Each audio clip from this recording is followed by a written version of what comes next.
ये जी माशाल्लाह चेक करें बछड़ा मोहम्मद इंसाफ साहब फ्रॉम कराची से।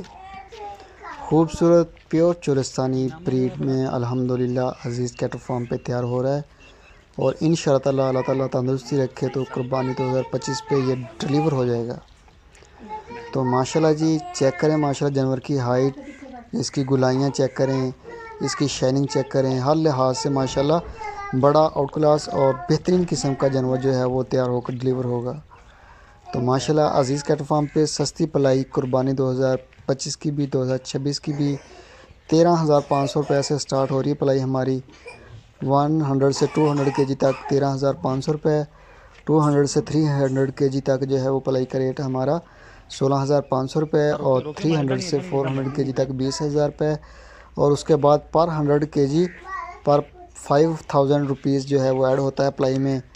तो माशाल्लाह बेहतरीन किस्म की ऑर्गेनिक फीड के ऊपर पलाई हो रही है। पूरे पाकिस्तान से बछड़े अज़ीज़ कैटल फार्म पे आ रहे हैं।